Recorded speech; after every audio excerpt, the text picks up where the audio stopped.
Hi, Andrea. Hi.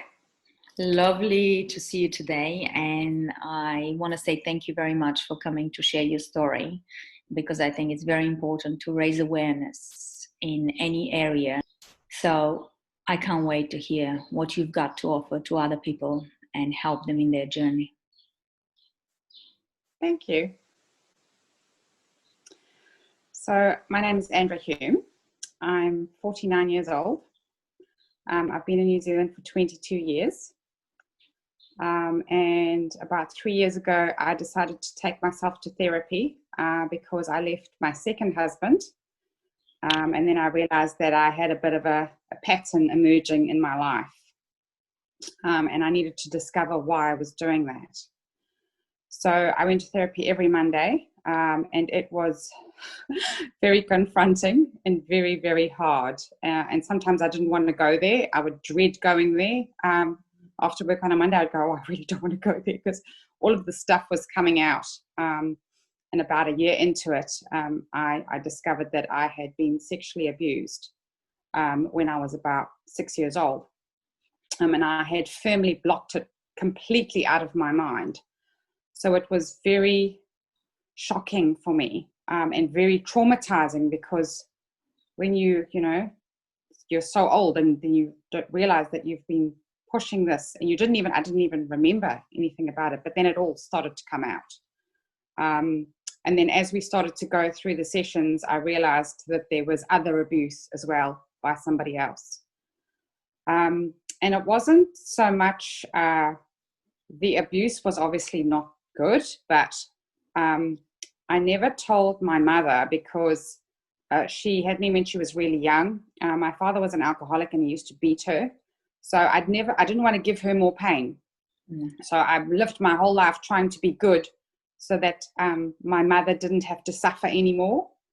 But she was young and, she was a bit of a party girl. So she would go off with all these boyfriends and things when she left my father.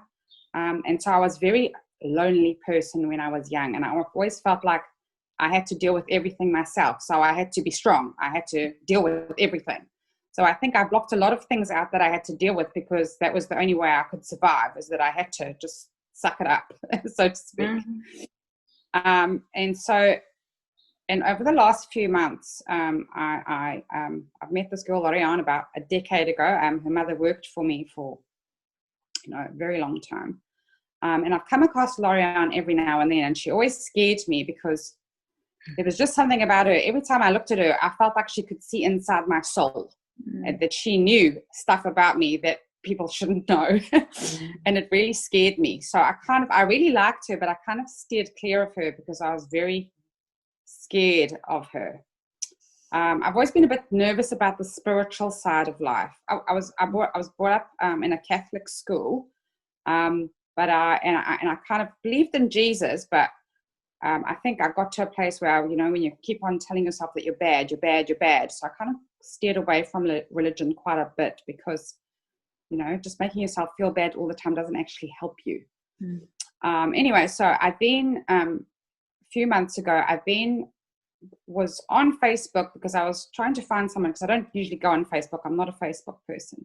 And this message from Lorianne comes up to me on Messenger, and she says, I'm having this class to have a look at, your chakras. And I'm like, okay, well, actually, that sounds pretty good.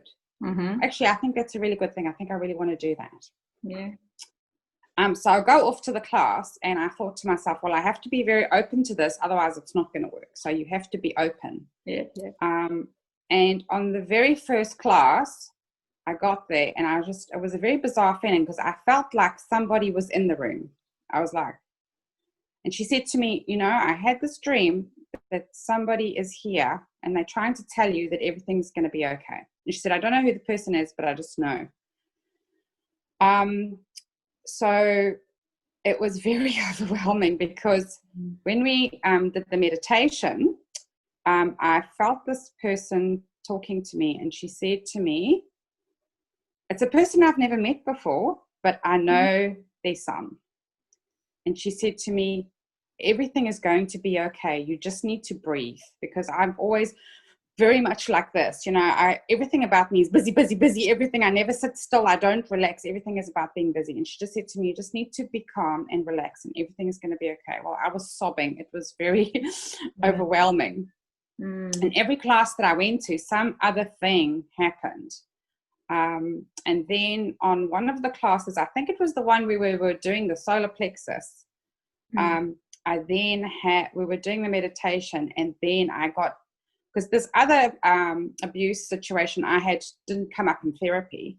It came up when I was doing the meditation of the solar plexus chakra. And I was just like, so I was trying to deal with it. And obviously there's lots of people in the class. So I was just going, okay, I can't deal with this right now. I can't deal with this. So I got in my car and my whole body was shaking. Like there was, I can't explain. I could hardly hold the steering wheel. And I was like, I just have to get home. But I was sobbing and shaking. It was just, and I was like, because this abuse situation happened before the one that I remembered. And I think that was the core thing that was holding me like that.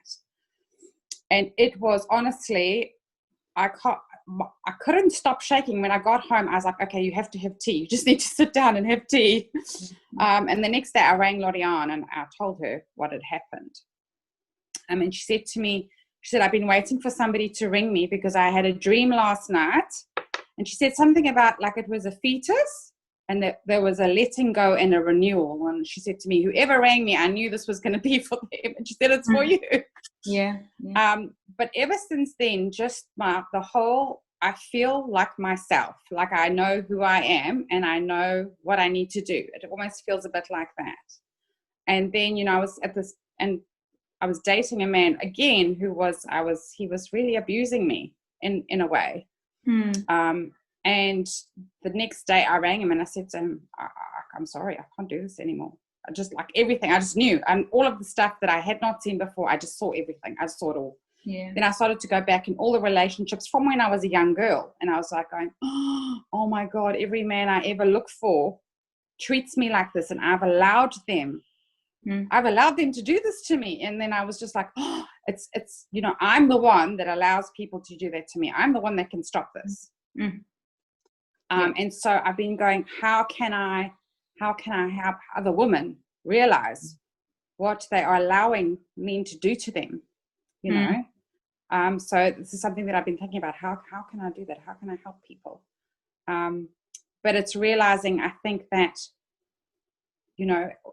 it's about being happy in yourself, because constantly we're all looking for external men to make us feel good or happy. And then I was like, oh my God, I don't need anyone. I just need myself. And I think also with the understanding of that, that God is on my side.